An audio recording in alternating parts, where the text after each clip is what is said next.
그래서 오늘 못 나왔습니다. 운전이 미숙한 것 같아. 내가 볼 때는 과속을 했거나. 여러분 기도해 주시기를 부탁을 드리겠습니다. 할렐루야. 지난주는 여러분들에게 이 시험에 대한 첫 번째 말씀을 드린 바가 있습니다. 사람이 왜 시험을 받을까? 그 이유는 사람이 부족하기 때문이다. 모자라기 때문이다. 사람이 완전하지 않기 때문에 또 인간적인 본성을 갖고 있기 때문에 그 본성 자체는 끊임없이 여러 가지 유혹과 미혹에 많이 빠질 수 있는 그런 성향을 갖고 있기 때문에 우리가 살고 있는 이 세상은 이런 많은 유혹과 미혹이 없을 수가 없습니다. 어떤 형태로든지 그렇게 미혹받을 수 있는 환경과 조건들이 있습니다. 여러분들이 가장 소중하게 여기는 이 재물의 문제, 이런 것들도 얼마나 우리의 마음을 힘들게 하는지 몰라요. 참 돈이 있으면 참 좋고 또 유용하게 불편하지 않게 쓸 수 있는 것인데 이것을 잘 다루지를 못하면 사람이 힘들어지죠. 사람이 힘들어져요. 뭐 재물 문제, 건강 문제, 또 명예 문제, 우리가 지난 시간에 살펴본 것은 뭐 다양하게 많죠.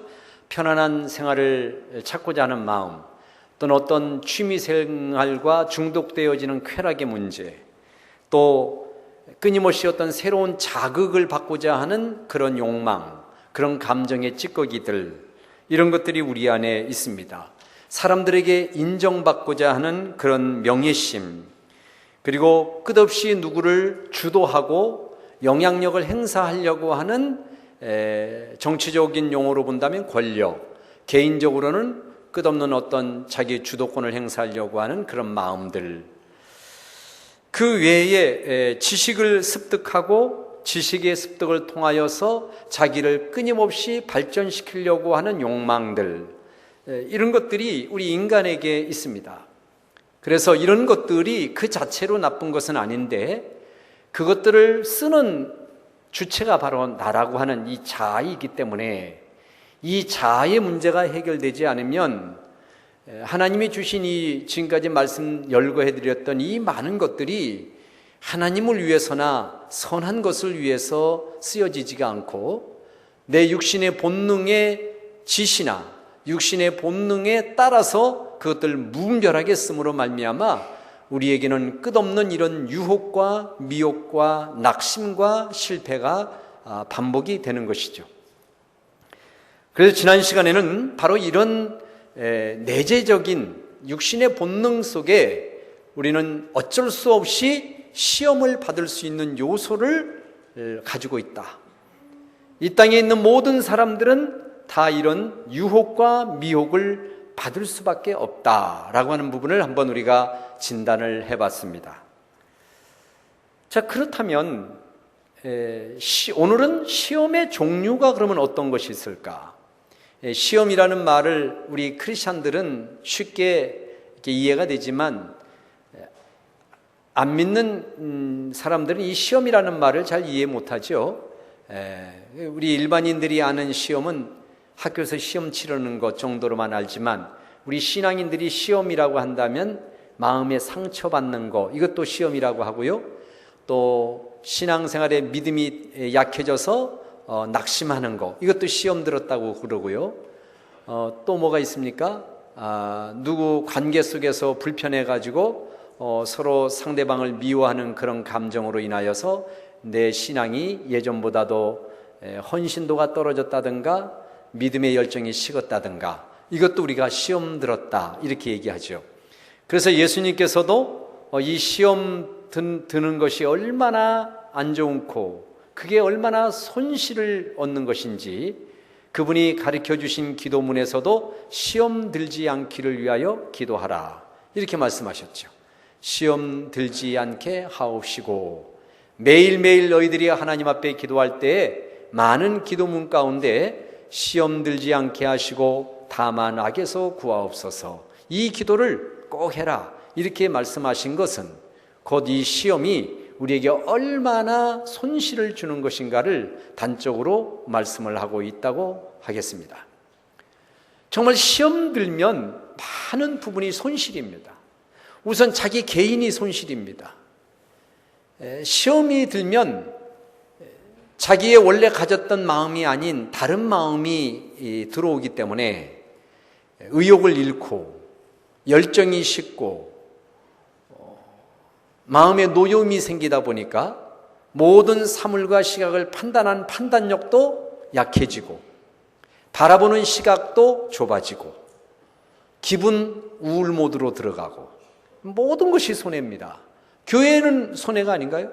그런 성도들이 자꾸 생겨나면 교회는 분위기가 다운되고 그분을 바라볼 때마다 괜히 마음이 안쓰러워서 힘들어지고 또 그분 자신의 헌신이 열정이 없어져 버리니까 순수성도 사라져 버리고 교회나 개인이나 지체들에게 이 시험당하는 일은 다 손해가 되는 거예요. 손해가 돼. 그렇기 때문에 결코 우리는 이 시험 들지 않도록 해야 돼. 우리 성도들은 시험 들지 않도록 자기의 내성을 공력을 키워야 돼. 내공을 키워야 돼. 웬만한 것 가지고는 끄떡하지 않아야 된단 말이야. 웬만한 것 가지고 노여움 타서는 안 돼. 원래 나는 성격이 그래요? 그렇게 생각하면 안 돼요.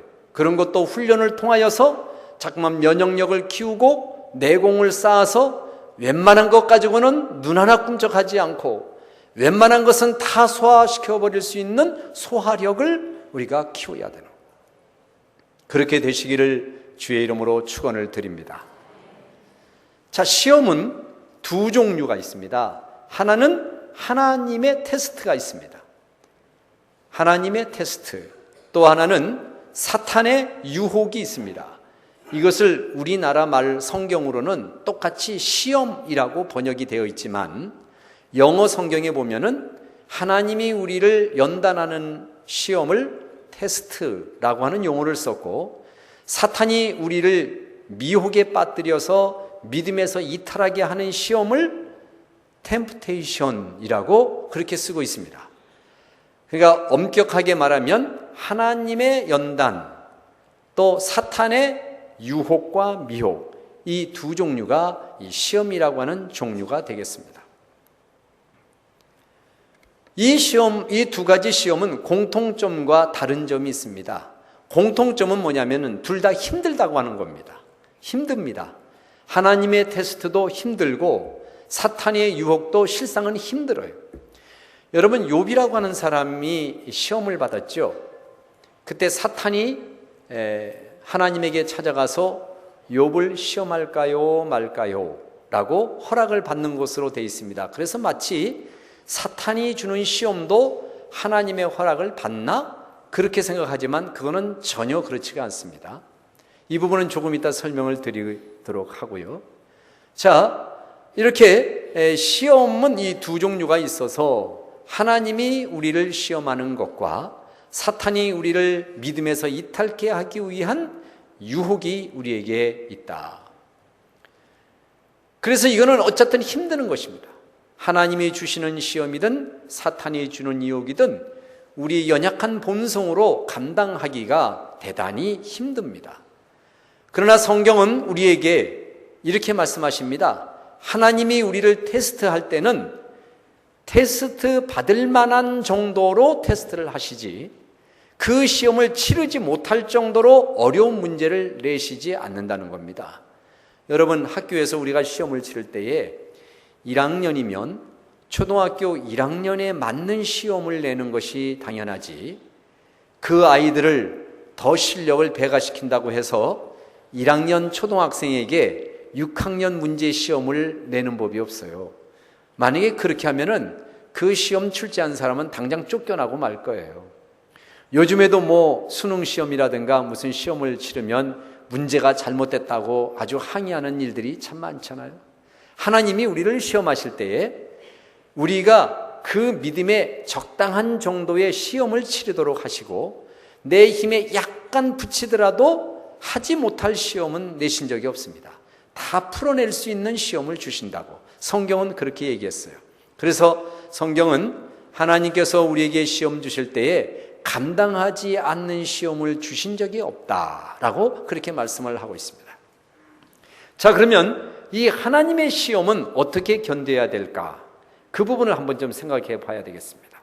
첫 번째로 오늘 야고보서 1장 2절부터 그 해답이 있는데요. 첫 번째로 뭐냐면은 인내를 해야 한다라고 하는 것입니다. 하나님이 주시는 시험은 말 그대로 시험을 치르는 거기 때문에 이 학생이 실력이 어느 정도인가 평가를 하고 실력이 모자라는 부분이 있으면 더 보충을 하고 공부를 해서 실력을 배가시켜 주기 위하여서 그렇게 시험을 치르죠. 그렇기 때문에 그 시험은 오래 참음으로 견뎌 나가야 되는 시험이다. 하나님이 이제 우리들에게 시험을 주십니다. 하나님이 주시는 시험의 특징은 주로 외형적인 것이 많아요. 갑자기 무슨 일이 생겼다든가, 어려운 일을 만났다든가, 사업이 잘 안 풀린다든가, 집안에 무슨 일이 생겼다든가, 대개 하나님이 주시는 시험은 외형적인 것이 많습니다. 그래서 욥이 받은 시험의 대부분은 전부 다 외형적인 거예요. 외형적인 거. 그래서 그런 그 외형적으로 나타나는 시험은 거의 90% 이상이 그거는 하나님이 나를 테스트하고 내 믿음을 더 견고하게 세우기 위한 하나님의 시험이다. 여러분 그렇게 생각하시면 틀림이 없습니다. 그래서 그런 하나님이 주시는 시험은 맞닥뜨려 싸워서 이기는 게 아니고 하나님이 주시는 시험은 오래 참고 견뎌나가는 것입니다. 그래서 오늘 성경 2절 말씀을 보니까 내 형제들아 너희가 여러 가지 시험을 당하거든, 여기서 시험은 테스트입니다. 시험을 당하거든 온전히 기쁘게 여기라. 왜 기쁘게 여기느냐? 이는 너희 믿음의 시련이 인내를 만들어내는 줄을 너희가 알미니라. 인내를 우리 안에 만들어내기 때문에 시험을 치르는 것 자체가 우리에게 인내심을 만들어낸다. 오래 참음의 힘을 배가시킨단 말이에요. 내공을 키워준다 이거예요. 계속 시험을 하나님께서 치르게 하심으로 처음에는 생소했던 시험에 당황하고 성적도 형편없지만 계속 거듭되는 시험을 통하여서 이제는 문제를 잘 풀 수 있고 공식으로만 알았던 것이 응용력까지 주어져서 하나의 예제를 던지면 공식과 함께 응용해서 풀 수 있는 실력을 갖추는 거라. 우리의 신앙이 다양한 경험들을 하게 되는데 지난주에 살펴본 대로 우리의 본성 자체가 연약하기 때문에 우리가 이 땅에 살면서 수많은 일을 당할 때에 처음에 그렇게 하나님께서 그 주변의 일들을 통해서 우리를 시험하는데 처음엔 그것들이 생소해. 처음에 초보인 믿음을 가질 때는 조그만한 시험도 치르기가 힘들어. 그러나 그런 시험을 반복할수록 우리 안에 믿음이 생기기 시작하고 믿음이 견고해져서 이제는 그와 유사한 시험이나 그것보다도 또 조금 어려운 시험도 당황하지 않고 풀어갈 수 있고 해결할 수 있는 그러한 힘을 키우는다. 그 인내심을 만들어낸다. 그렇게 얘기를 하고 있습니다. 그래서 하나님이 시험을 여러분에게 하실 때에 오래 참음으로 반응해라. 그렇게 말씀을 하고 있습니다. 두 번째로는 4절 말씀인데 5절 말씀인데요. 너희 중에 누구든지 지혜가 부족하거든 모든 사람에게 후히 주시고 꾸짖지 아니하시는 하나님께 구하라. 그리하면 주시리라. 그렇게 얘기를 했습니다. 두 번째 하나님의 시험을 통과하는 방법은 뭐냐면 그분에게 지혜를 구하는 겁니다. 힌트 좀 주세요. 그런 얘기입니다. 우리가 무슨 퀴즈를 내면은 이게 무슨 퀴즈인가 참 알아맞히기가 힘들다 그러면 그 힌트 좀 주시죠. 그렇게 얘기한단 말이에요. 그것처럼 하나님께 지혜를 구하는 것은 하나님께 힌트를 구하는 거예요. 하나님 이거 어떻게 해야 되죠? 이거 당황스럽네요. 이거 처음 경험하는 겁니다. 힌트 좀 주시죠. 좀 알려주세요. 조금만 가르쳐주세요. 그럼 제가 한번 해볼게요. 이겁니다. 지혜를 구하는 거예요. 여러분들이 어려운 하나님의 테스트의 과정을 지금 통과하고 있는 중이라면 너무 힘드시면 하나님 앞에 힌트를 구하십시오. 하나님께 지혜를 구하셔서 이것을 그저 포기하거나 그냥 덮어버리고 고통스러운 가운데 견디거나 그렇게만 하지 마시고 이거를 어떻게 내가 풀어나가고 어떻게 잘 매듭질 것인가 하나님 나에게 알려주십시오. 이렇게 기도하시기를 주의 이름으로 축원을 드립니다. 세 번째 방법입니다. 세 번째 방법은 6절입니다. 오직 믿음으로 구하고 조금도 의심하지 말아라. 의심하는 자는 마치 바람에 밀려 요동하는 바다 물결 같다 그랬습니다. 믿음으로 반응하라고 하는 것입니다.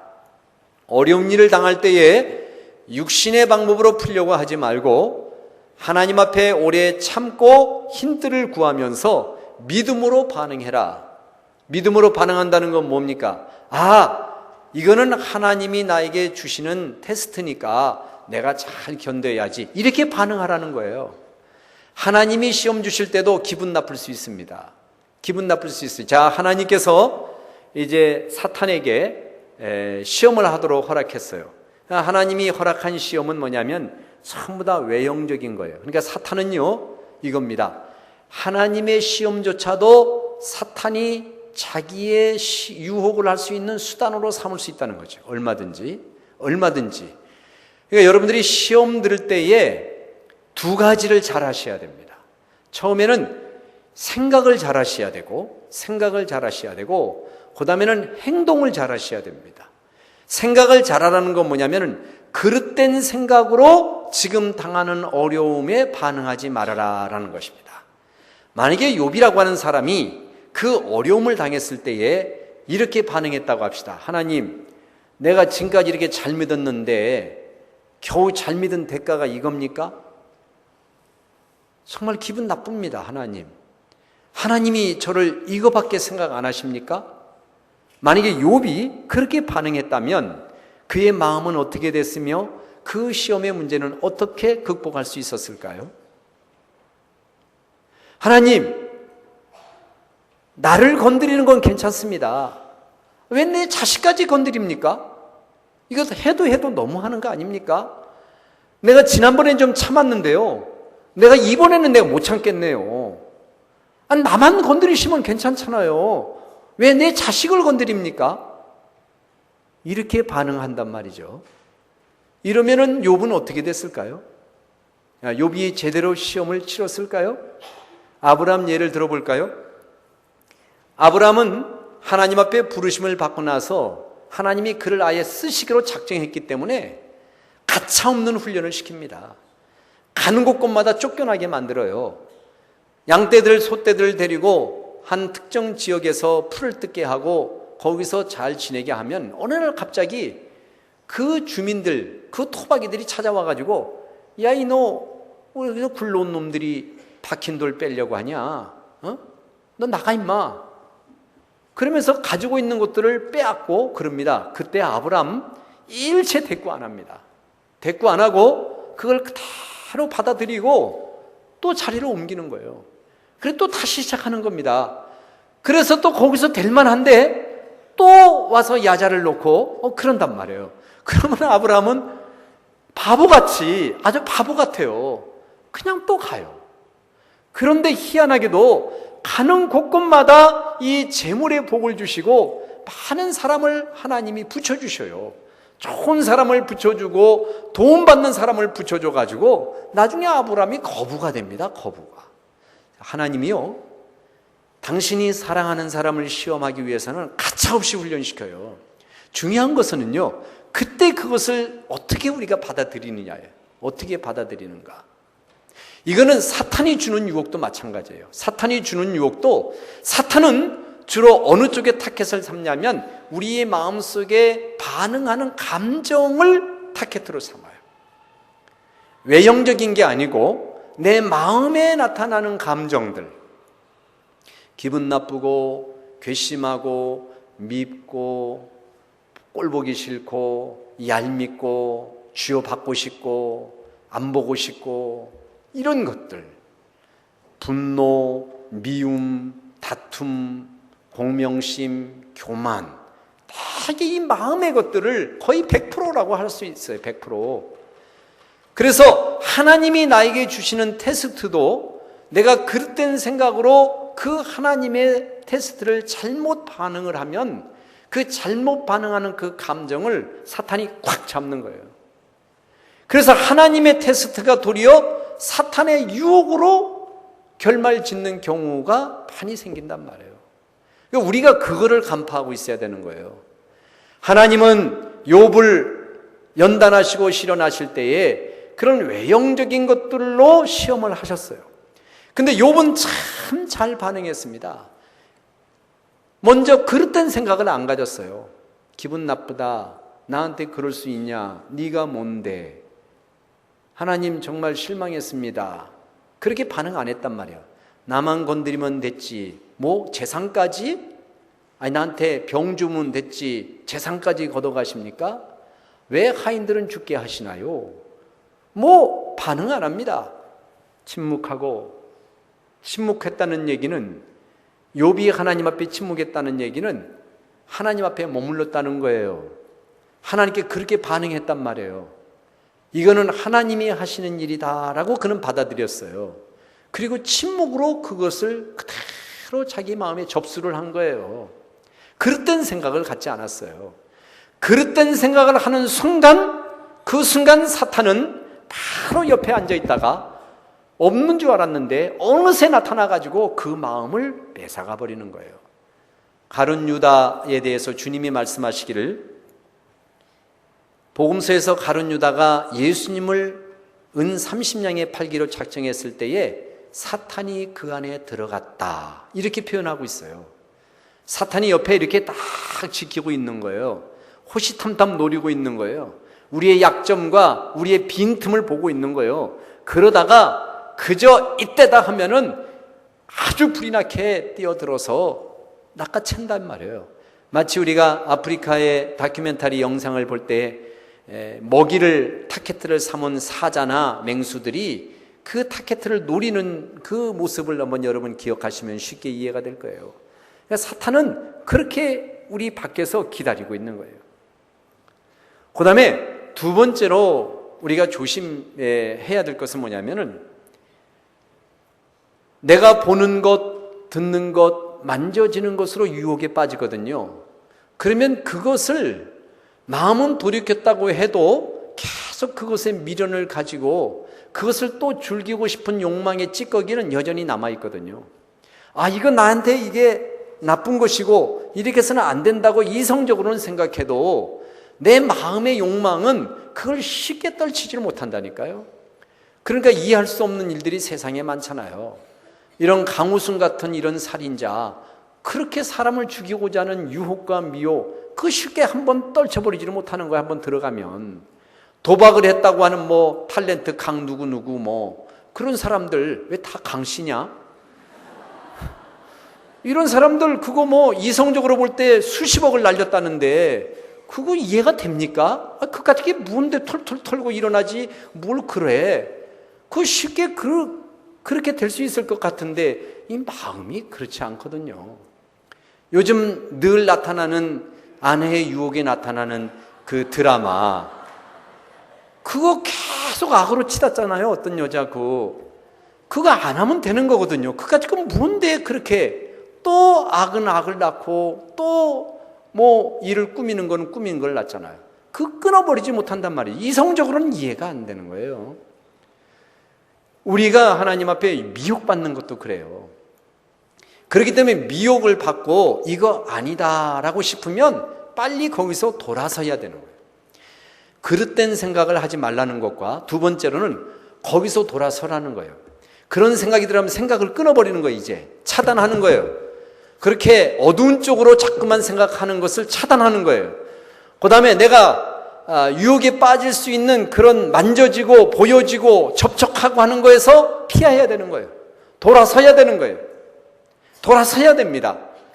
여러분, 그렇지 않고 하나님 앞에 지금 나 즐기면서 하나님 이거 즐겨도 내 마음에 그렇게 즐거움이 없게 해주세요. 그렇게 기도한다고 해서 됩니까? 내 마음은 빠져들고 가고 여전히 미혹받는 환경을 그대로 두고서 하나님 이거 죄 안 짓게 해주세요. 그거 될까요? 그런 기도는 하나님이 들어주실 수가 없다고요. 나는 여전히 즐기고 있는데 내 입술로는 하나님 도와주세요. 어떻게 도와줘요? 안 되는 겁니다. 내가 적극적인 반응을 해야 되는 거예요. 돌아서고 끊고 만지지 말고 그쪽으로 안 가고. 시편 1편에 오늘 교동문도 했습니다마는 거기에 보면은 복 있는 사람은 악인의 꾀를 쫓아가지 아니한다. 복 있는 사람은 죄인의 길에 서 있지 않는다. 복 있는 사람은 오만한 자의 자리에 앉아 있지 않는다. 자, 앉아 있는 것, 서 있는 것, 따라가는 것, 이 세 가지를 조심하라고 그랬습니다. 좋다고 다 따라다니면 안 된다는 거예요. 좋다고 다 나도 그거 해보는 거, 그거 안 된다는 거예요. 죄의 길에 같이 있지 말아라. 죄를 짓고 나를 넘어지게 하고 내 감정에 더러운 것들만 생기게 하는 그런 것을 뻔히 알면서도 이 길로 걸어가면 그런 것이다 뻔히 알면서도 그것을 거두지 않고 멈추지 않고 가는 거, 그거는 복받을 수가 없다. 교만, 오만, 자기를 드러내고 뽐내는 거, 그런 자리에 앉아있지 말아라. 내가 지금 직분으로 어떤 직위로 그 자리에 앉아 있어도 내 마음은 그 자리에서 내려와 앉아라. 주님이 그렇게 가르쳐 주셨단 말이에요. 이렇게 해야 복 받는다는 거예요. 결국 뭡니까? 돌아서라는 겁니다. 다 돌아서라는 거예요. 그렇기 때문에 사랑하는 성도 여러분, 하나님이 나를 테스트한다고 생각할 때는 바로 그런 좋은 반응을 가지고 참고 지혜를 구하고 믿음으로 반응하시고, 사탄이 나에게 유혹을 주는 것이다, 내 감정을 묘하게 이렇게 낚아챈다 그러면은 그것에 대해서 내 생각을 바꿔라. 그릇된 생각을 갖지 말고 좋은 생각으로 그것을 받아들여라. 두 번째로는 네가 있는 현재 환경을 끊어버려라. 정리하고 돌아서라. 이것이 바로 사탄이 주는 시험을 이겨나갈 수 있는 방법이라고 성경은 우리에게 말씀하고 있습니다.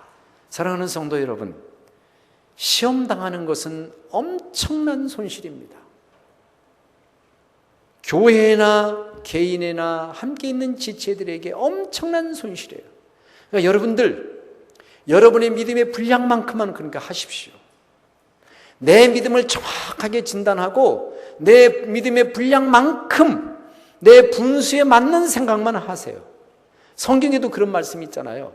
내가 무엇을 하든지 내가 할 수 있는 만큼만 하지 그 이상의 생각은 품지 말으라는 거예요. 그것은 우리에게 무엇을 말씀하고 있습니까? 교만하지 말고, 자기 자신을 과대평가하지 말고, 늘 자기 자신의 믿음을 진단해서 현재 믿음의 자리에 있는, 내가 할 수 있는 그 자리에서만 최선을 다하는 삶을 살아라. 그런 말씀 아니겠습니까? 우리 모든 성도들이 이런 하나님의 시험을 잘 통과하시고 사탄이 주는 이 시험을 잘 이기셔서 여러분이 형통하는 복을 얻으시고, 그런 것들로 인하여 힘들어하는 성도 없고 모두가 다 주 안에서 믿음이 성큼성큼 자라시는, 그리고 내공을 키워서 세상의 어떤 악도 이겨나갈 수 있는 그런 성도들 되시기를 주님의 이름으로 축원을 드립니다. 기도하겠습니다. 은혜로우신 아버지 하나님, 시험이 아주 없을 수는 없지만 시험 든 자는, 그 사람은 엄청난 어려움을 당할 것임을 성경은 우리에게 얘기하고 있습니다. 하나님이 주시는 시험을 잘 통과하게 하시고 사탄이 주는 유혹을 잘 이기도록 하셔서 어떠한 형태의 시험이든 잘 분별하게 하시고 잘 반응하게 하심으로 시험이 다 통과된 자에게 생명의 면류관을 주신다고 약속하신 것처럼 우리에게 이 귀한 면류관을 얻을 수 있는 복을 허락하여 주시기를 원하옵고 기도하옵나이다. 우리 모든 성도들이 세상을 살아갈 때에 능히 모든 것들을 극복하고 이길 수 있는 그런 믿음이 견고하게 세워지도록 복을 내려 주시옵소서. 예수님의 이름으로 기도하옵나이다. 아멘.